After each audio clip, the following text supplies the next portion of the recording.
It was only a few months ago that we gathered in our churches and in our homes to celebrate the mystery and joy of the Christ child being born into our world.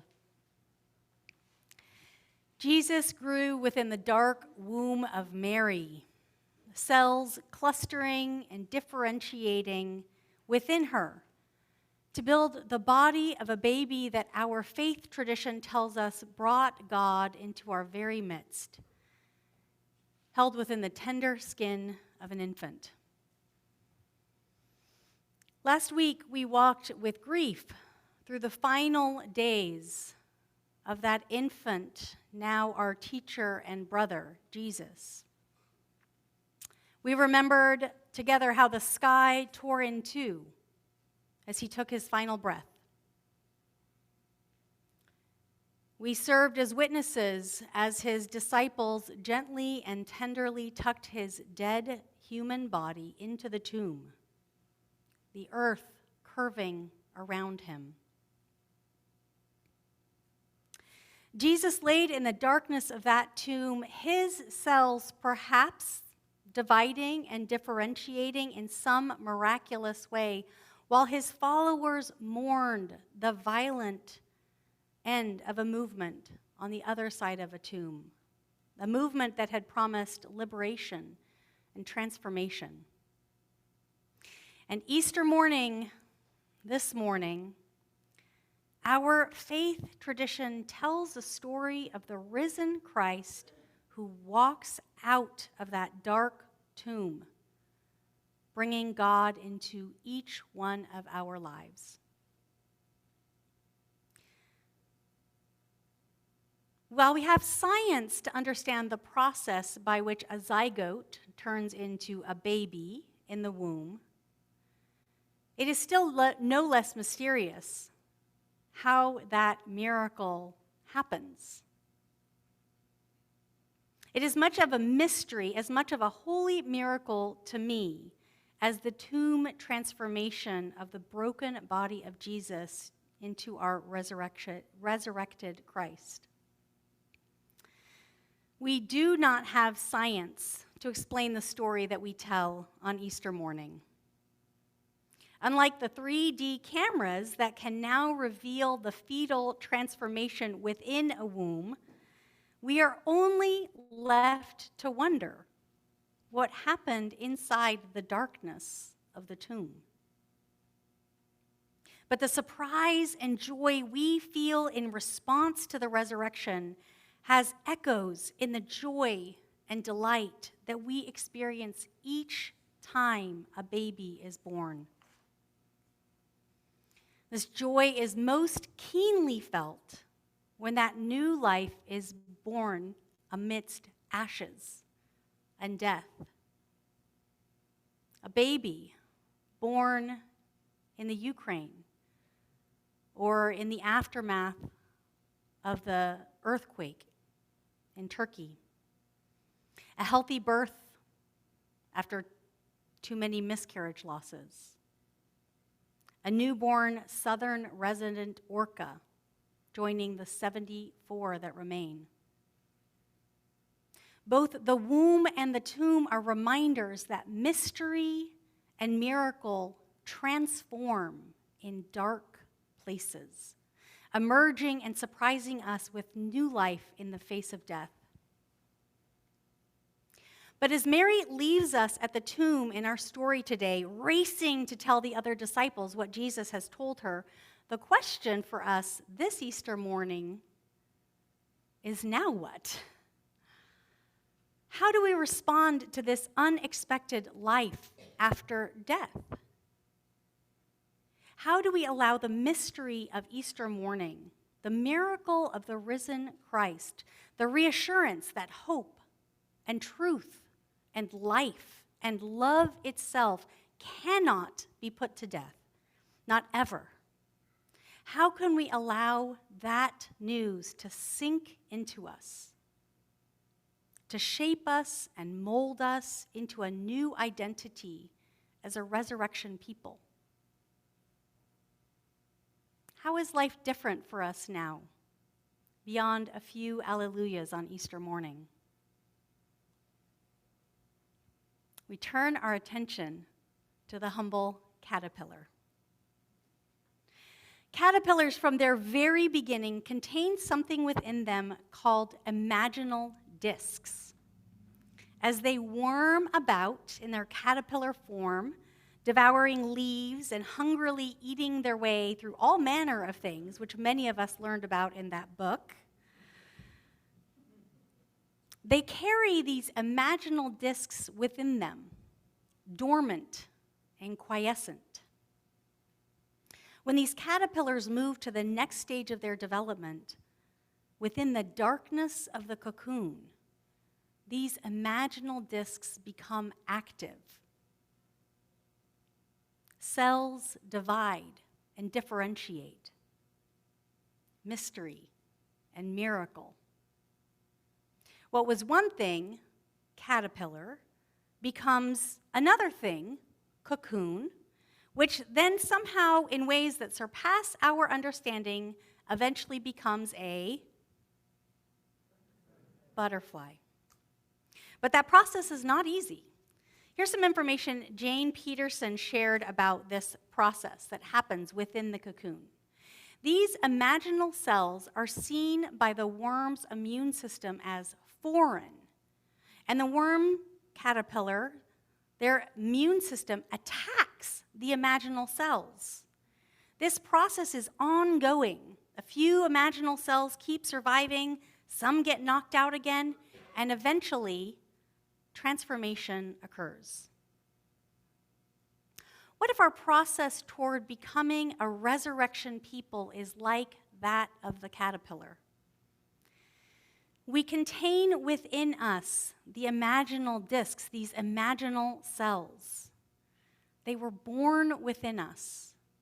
They were there all along, dormant, tucked up inside us while we go about our way, trying to avoid getting picked off by a crow or dried out by the sun. And then something happens to us. Ooh! Ah! Eek! We are uncomfortable. Things are changing. We are changing. We might even think we are dying, that the world is ending.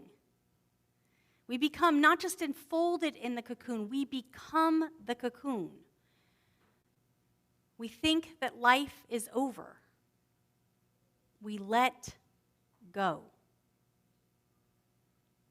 And within that dark, holy space of change and transformation, God's work, God's self, God's imaginal discs, which have been tucked inside us, begin to tell their story. There is more than we ever dreamed possible.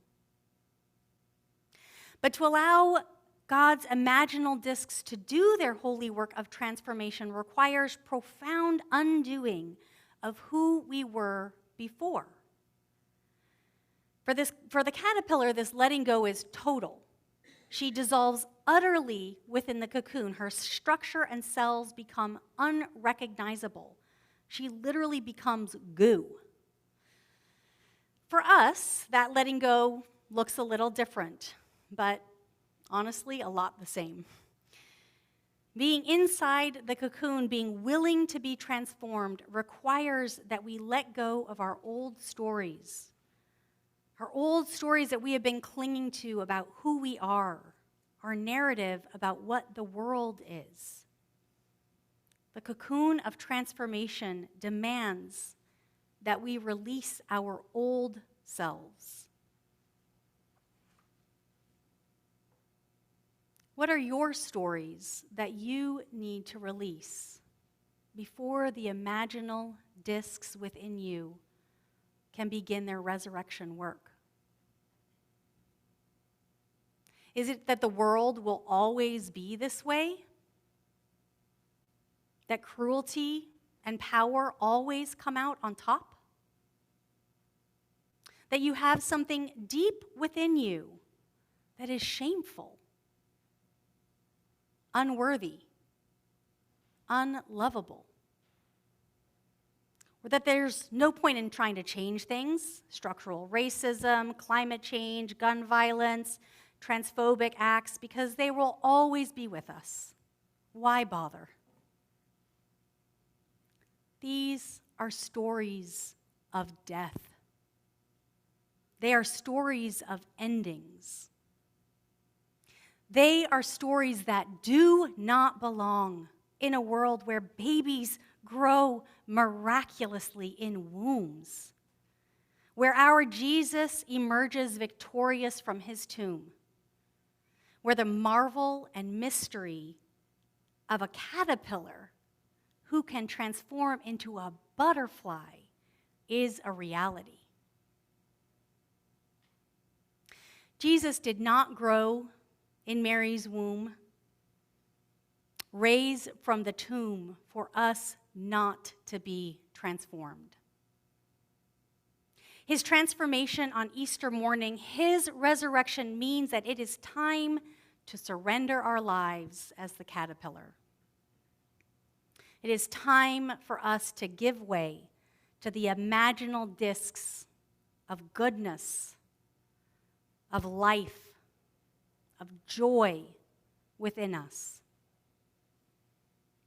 It is time to enter into the cocoon of our own making, allowing ourselves and our tired, hopeless, dusty stories to give way to the imaginal discs, making way for the transformation to people of life, to resurrection people. This Easter season, may we allow ourselves to let go and to be transformed. Let us emerge. Alleluia.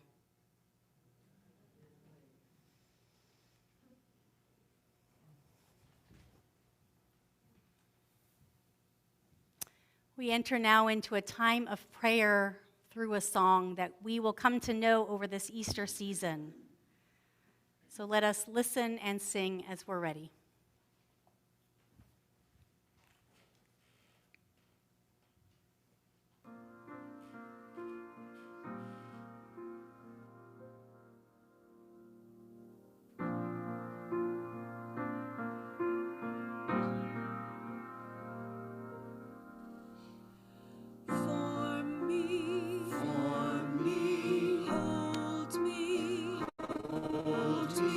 Open me.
in silent prayer.